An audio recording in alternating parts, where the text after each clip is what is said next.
13 years of Mike Ashley. No takeover here at St James's Park.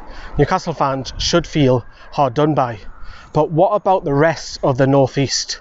Today, in this documentary, we'll be speaking to a fan of each club from Hartlepool, Darlington, Sunderland and Gateshead and ask the question, why is the North East struggling?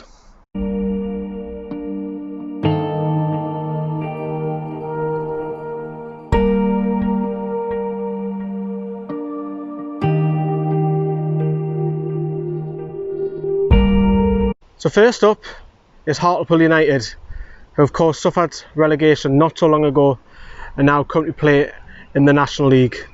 What does the future hold for Hartlepool? With coronavirus, like a lot of these lower end clubs, finances will be impacted because they rely heavily on attendance. Here is Michael from the Hartlepool United Supporters Trust.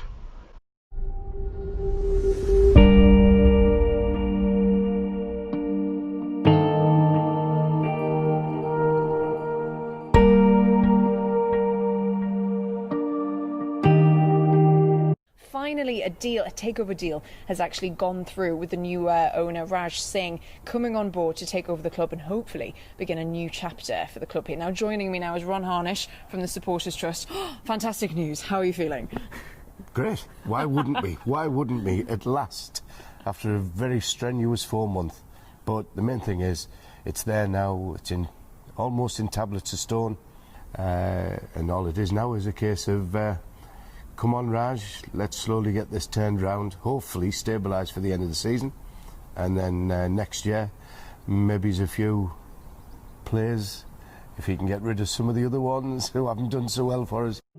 I previously had a few years of mismanagement, should we call it. Fortunately, Mr. Singh came in and rescued us, currently putting in the region of £400,000 a year, which us as supporters incredibly grateful for. I think at the same time we need to recognise it's not an unlimited amount of money he's got.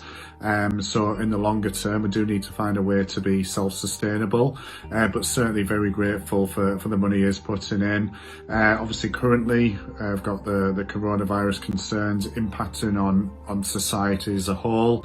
Certainly going to have a big impact on football, particularly those in the lower leagues and in non-league.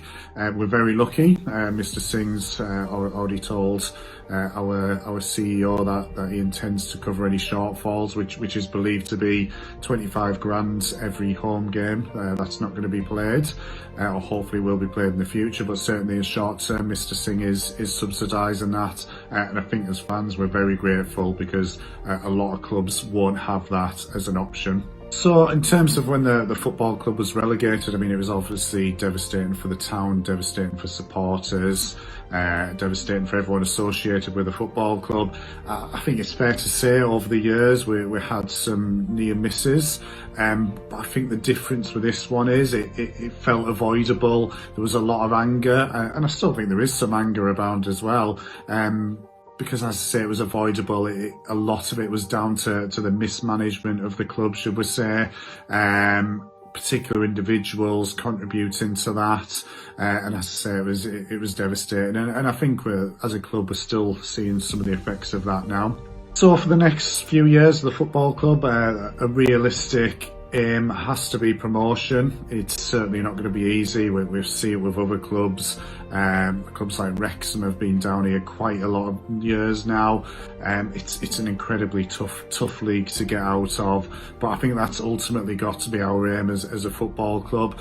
And if we get out of this division, then financial stability should support that, because instantly we've got more subsidies from the EFL, and it should be easier in theory to be on a level footing and be a self-sustainable football club. And I think ultimately whatever league we're in, that's got to be the aim, and that is the aim that's coming out of the football club, to be self-sustainable. Obviously a bit easier said than done, but that is something I know the club are looking to do, and it's something the club needs to do, because as I say, Mr. Singh, we can't expect him to be putting these sums of money in indefinitely. But the big thing is this time, Raj is local. he is an established businessman in the area. He's made his money here. So let's hope he applies the right methods here to keep us going, because the fans are still back in the team. Despite the season we've had, we still had over 2,700, I think, at last Saturday's match. And that was after a shocking performance on Easter Monday. So, no, we're going well. We're going well. Across the country, we do see that football clubs are not operating within the means, and this obviously creates issues, even more so in the North East. So if you've got a football club, if you've got someone subsidising that football club, and for whatever reason that money dries up, or that individual withdraws that support, it obviously has devastating impacts for football clubs. I think in the North East as well, though, for whatever reason, whether that's lack of local sugar daddies, if you like, or maybe the sugar daddies not seeing the North East as an appealing location to put in money, but ultimately I think when that happens to football clubs in the North East, there's not a queue of people lining up to take over football clubs and subsidise them. So I think in particular that's why North East teams do suffer quite badly from it. I think there's a lot of different considerations here. I mean, I think it's easy to look at the gulf in revenue in the Premier League compared to EFL and non-league. Obviously, the television money, the gap in that is huge when you get to the top. I do think, though, I think that's a bit of a too easy. It's a bit of an easy argument just to say it's a bit of a lazy argument, because undoubtedly it does have an impact. But ultimately, football clubs, they know roughly what revenue they're going to get in for a year. They know really what they should be planning for if they want to be self-sustainable. But ultimately, that's quite often not the case. So I think the system as well, the system itself, I don't think that does enough to prevent overspending. Look at financial fair play. There's a lot about at the moment where clubs are finding loopholes to bypass that. So I think more needs to be done to do that, to keep clubs relatively spending within their means, because ultimately, again, like I mentioned before, when that money is pulled out, it creates a hell of a lot of issues for football clubs, and a lot of gaps in finances to try and bridge. Obviously, fit and proper tests as well, that gets brought up a lot. There's obviously some failings in that because, like ourselves at Hartlepool United, but a lot of other clubs as well, we see owners come into football clubs, not the best intentions for that football club, dare I say, sometimes take money out of them football clubs, and ultimately it has really quite catastrophic impacts for football clubs as well when they're doing that. So undoubtedly the fit and proper test needs looking at as well, because that's certainly a contributing factor.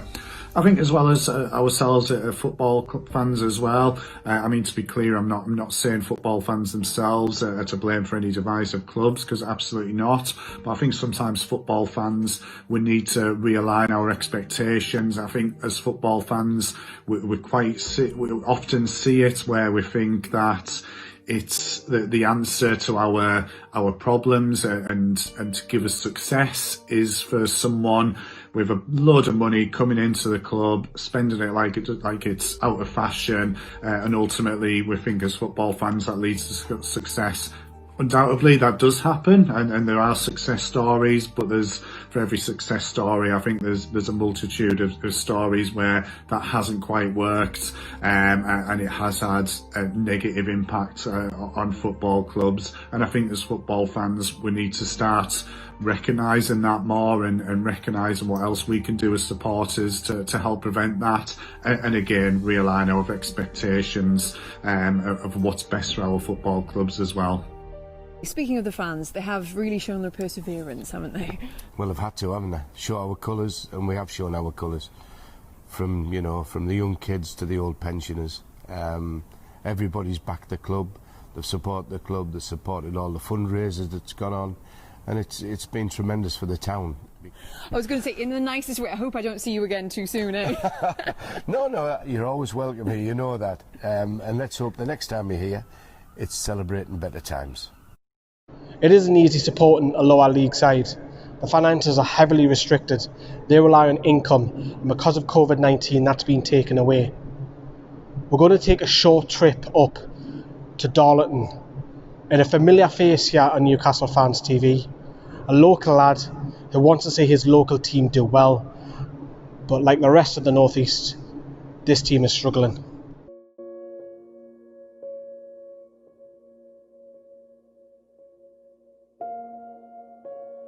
Been born and bred in Darlington, and I feel, even though I am a Newcastle fan at heart, I am pretty close to the football club. I've good knowledge of it, and I've been following it pretty much all my life because it's an integral part of the community. It really is. I think the community really pulled together. Of course, it was a really dark time back in 2012 when they were liquidated, and then it was thanks to the community, thanks to the fans, that they managed to rally round and get the club back and reform it, and then they're back nearly to where they were before they were liquidated. So I think this reformed club here at Blackwell Meadows, it's certainly on the up. It's certainly, I think it's a lot better now than it used to be, instead of looking down the barrel of liquidation like it was for the past few years.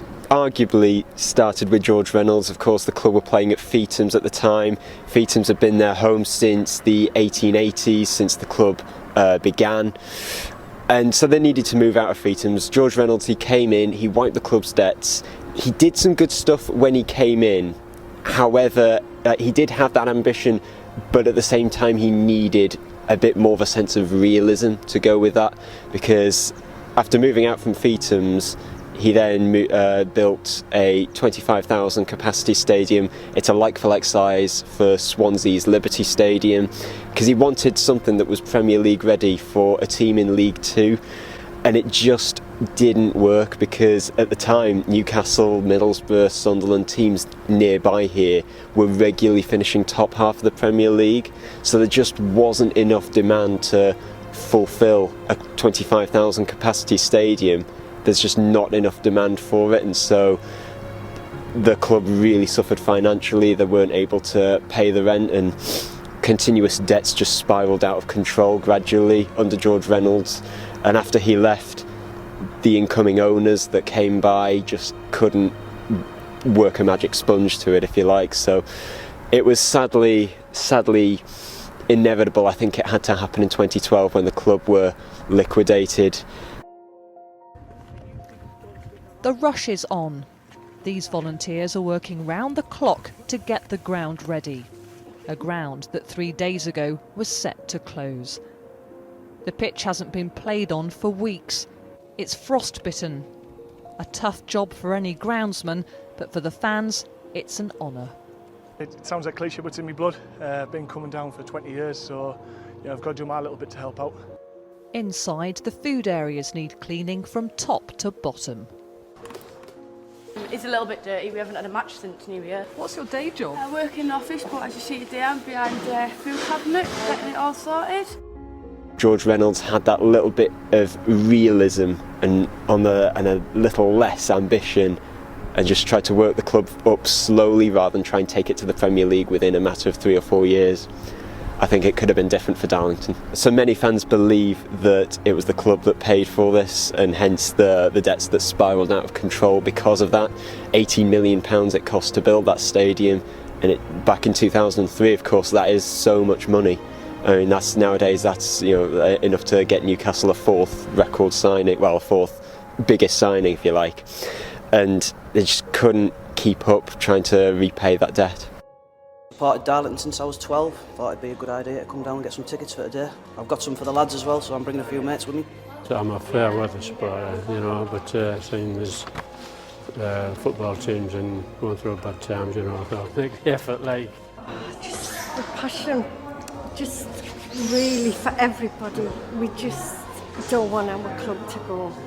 It's been so long that it would be Darlington left the Darlington Arena back in the early 2010s. Darlington Mowden Park Rugby League Club have bought the stadium and have played there since. Of course, I remember Newcastle United played at the stadium in a friendly a few years ago, the under-23 side against Darlington's senior team. It was a 2-1 win to Newcastle, if I remember rightly. But yes, there is hope. I think Darlington fans would love to go back there because that stadium is there to stay. But I think they're grateful that there are some tenants there who are looking after that stadium rather well and are doing pretty well in their own respective rugby. Some fans do believe that the owners that came in after them were putting their own personal businesses ahead of Darlington Football Club, and of course the fans were really hurt by that, and certainly that certainly showed out on the pitch. They reached the playoffs in the 2007-08 season, unfortunately got knocked out of those semi-finals, and then 2 years later just sank like a stone in League Two and have sadly not been back in the Football League since. It was really hard. I mean, I went to school with a lot of Darlington fans, a lot of passionate Darlington fans. I remember my electronics teacher actually had lots of Darlington memorabilia scattered all around his classroom. He was really hurt by it, so much so that he really didn't want to talk about how Darlington were doing because it was looking down the barrel. There was very little optimism that was going round, and sadly they just didn't know where they were going to be, and I think that invoked a lot of fear amongst the supporters more than anything.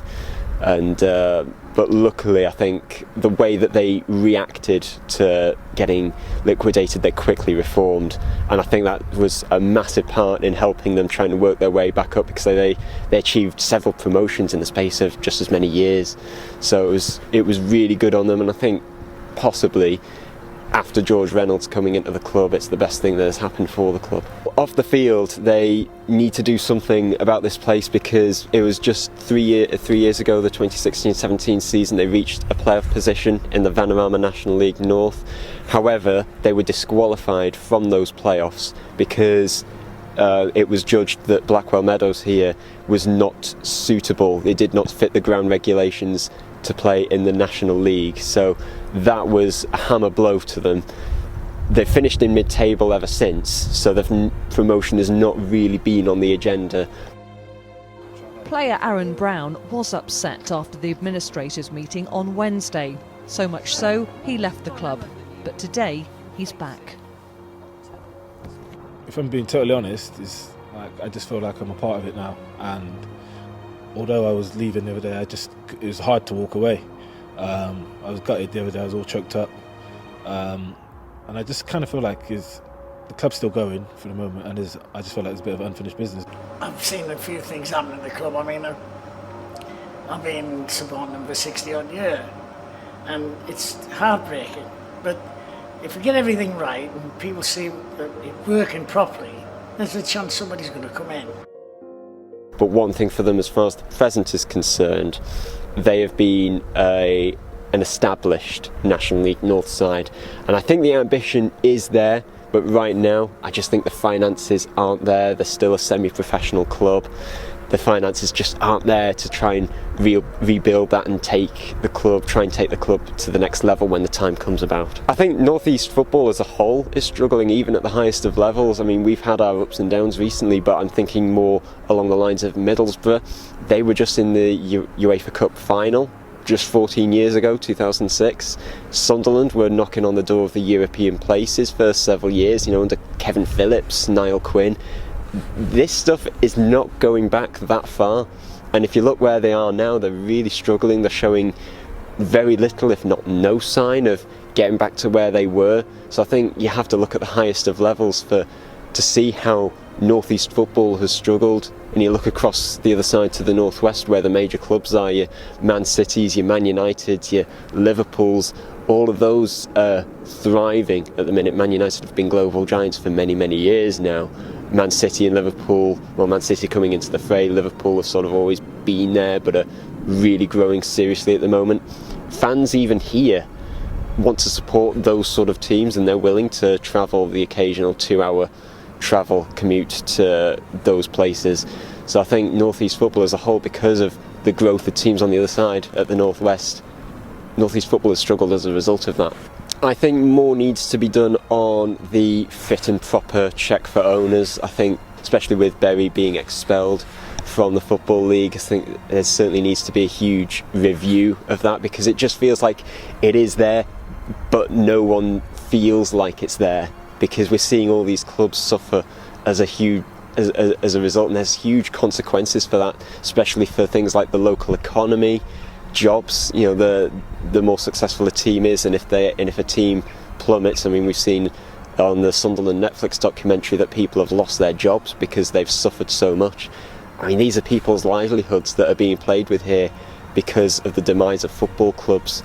I think the EFL, you know, and of course it's not solely their fault, I don't believe, but more needs to be done to try and protect people's livelihoods above all. So George Reynolds has done despicable things down there, Darlington. But we move on.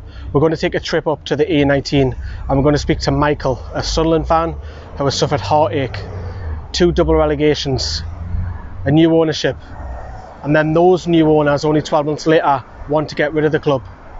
Where does the future hold for Sunderland?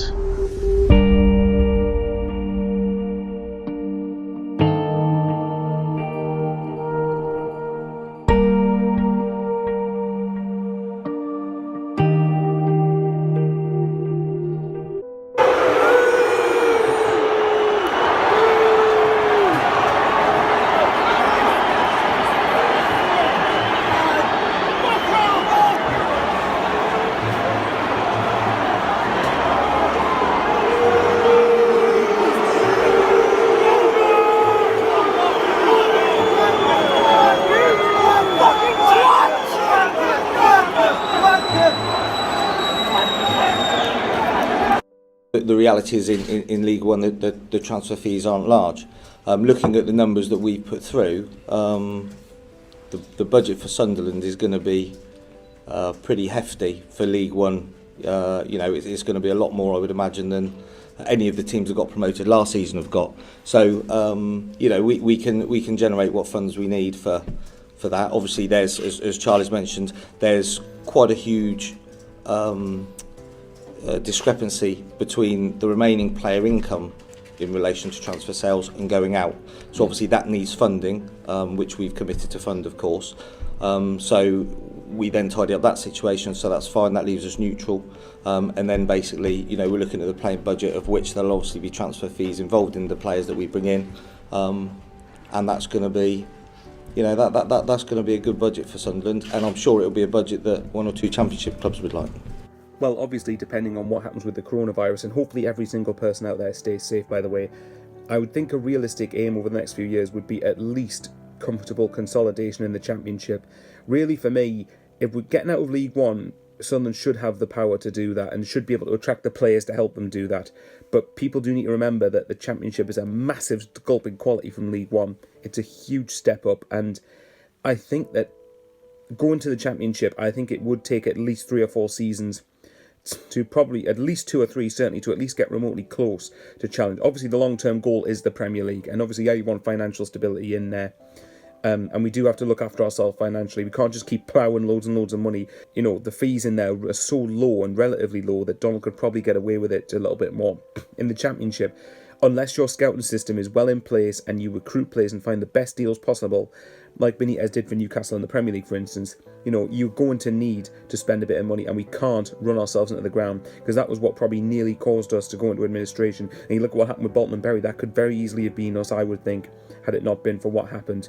So I would like to think in the next few years that stabilising in the Championship is it should be considered a realistic aim at least, and some part of me thinks I'm being quite generous there, but ultimately the long-term goal is get back to the Premier League, really where I feel Sunderland belong. But obviously you've got to earn the right to get there. There's not going to be a derby for a good few seasons yet, so if that, probably.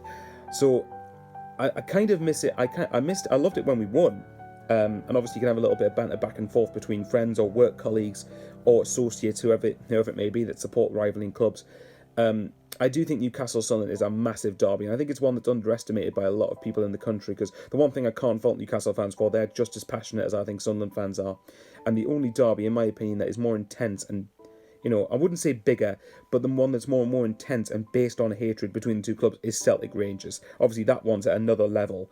But in terms of derbies that take place in the English leagues, I think Newcastle Sunderland is easily the most intense one out of the lot, and certainly one of the biggest ones going. I'm personally quite proud of the fact we have a Netflix documentary series after us, because there's now a more global interest in, I would like to think, obviously not completely, but there's more of an interest in how Sunderland are actually getting on as a football club.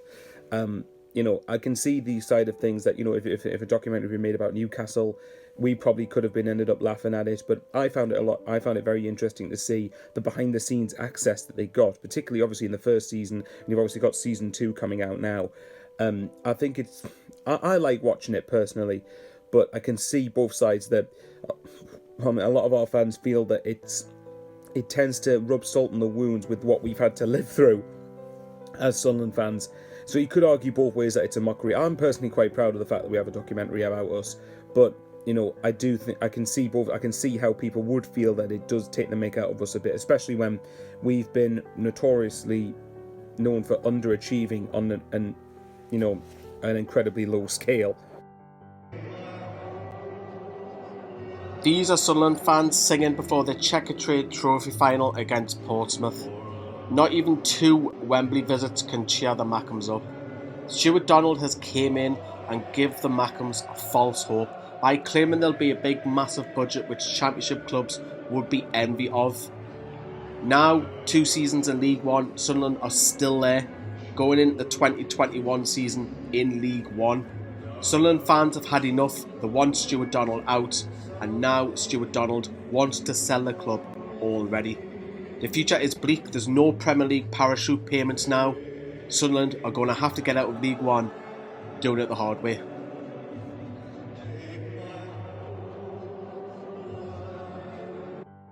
There is no doubt that mistakes have been made. Why is your chairman or your owner making mistakes? Are they making them for financial reasons, for disingenuous reasons, or are they actually genuinely trying to do their best for the community and the club? And I think that's a bit unfair.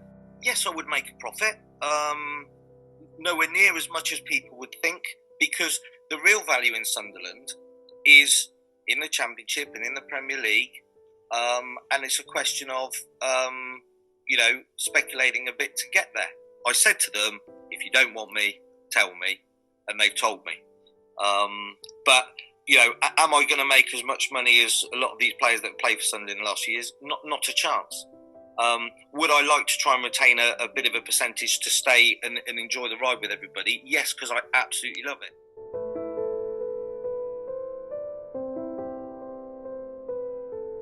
Would you want the derby back? Some Newcastle fans would. Moving on to a final club, which is only a mile away from here, which is Gateshead, who play at the International Stadium across the water. We're going to speak to Peter, who attends both Newcastle and Gateshead games. The Heat have had a horrible couple of years, really bad ownerships. At the start of last summer, they only had 3 or 4 players on the book. But now, only just missing out on the playoffs. With Mike Williamson in charge, of course, a former Newcastle defender, at least the future looks bright for Gateshead, who will be hoping to bounce back into the National League at the end of next season.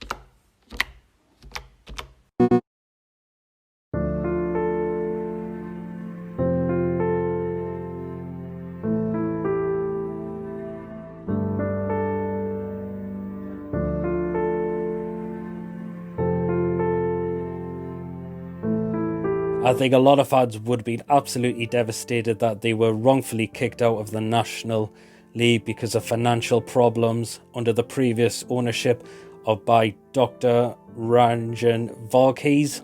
But I think a lot of Gateshead fans now have accepted it was a good idea to drop down a lower division, and hopefully they can start a rebuild over again and get the club back to where it should be playing. We're sick of your land!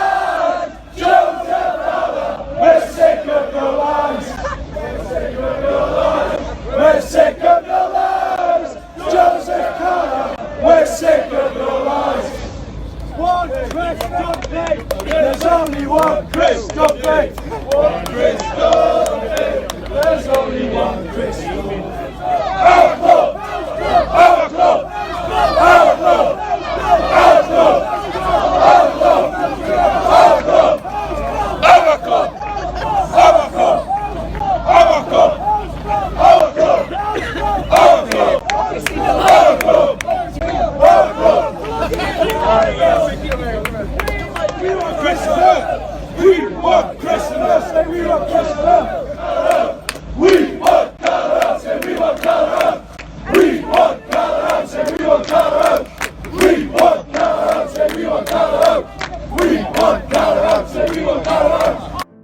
It has been reported that Gateshead are in a really good position in terms of finances, and that is really good to hear for a non-league football side for sure. And with the ownership that they have now under Neil Pinkerton and Trevor Clark, and a new vice chairman as well of Bernard McWilliams, hopefully Gateshead can now look to move forward, and that will definitely excite a lot of fans. They've got some really great kits for next season as well. I think Puma have done a fantastic job with the designs on both home the away kit, and two really good sponsorship that Gateshead have got as well. For example, now looks what happened to the likes of Wigan Athletic and other football clubs it's happened to as well. That is that worry that something like this that could happen, and particularly with fans not allowed to be able to go to games at this moment of time, a lot of the lower league clubs rely on fans purchasing tickets, buying merchandise to keep the football club running. So that is that worry that something like this will happen. But with Gateshead's statement of they are in a really good financial point of view, hopefully it will not affect. But again, that is that worry that will happen, that it could possibly happen. Gateshead, I think, will look to bring in other players from other football clubs as well, either on loan or through permanent as well. They have kept some of their star players that was from their last season, for the likes of John Preston, JJ O'Donnell. Paul Blackett's come back off a loan spell from Whitby Town, so he might get more of a chance of a look in for next season possibly. There has been some departures of the likes of Scott Barrow, Brad James, but I think Gateshead will look in to strengthen those areas for sure. You've got to give Mike Williamson a lot of credit. I think he's done a fantastic job with that club, not just as a player, but also a manager as well. And with him playing the games, it does add a bit more experience to Gateshead. There were certain times in the summer where, it was likewise. I was under that impression that there's a big possibility that Gateshead is no longer be playing its football. So I am delighted, like everyone here, to be sat here, and especially as player manager, in the position we're in. Games do get called off in very bad weather conditions. Again, clubs are possibly not making the money on the day as well, and if football clubs need to pay the running costs to the football club, and also the staff's wages need paying as well, not just the players and also other staff that are part within the club. There is a chance clubs could lose a lot of money as well and really struggle financially. Why is the North East not being a successful region as well in terms of the economy? Again, probably because you could say because of the lack of investment. Again, you see a lot of people losing their jobs, particularly up this area, not just within football, but within any day-to-day job as well. And it is really sad to see that this does happen a lot of the time as well. And you do wish that the North East would just have that bit more of investment. Be looking to point the finger at will be the owner of the football club, who's not running it up to its current standards for sure. But yet again, you could also question why the Premier League, the EFL, and also the Vanarama, depending which teams are playing in which league, are not helping other clubs out a bit in terms of investment, or giving that extra support to help them, that they should be telling the ownership to get the club and get it to go within its right direction. You would definitely look at to put down to bad ownership if a football club is really struggling. Now, it's not a competition of who is the worst run club. The question has to be asked is, why does the North East continue to struggle with all of their region's clubs?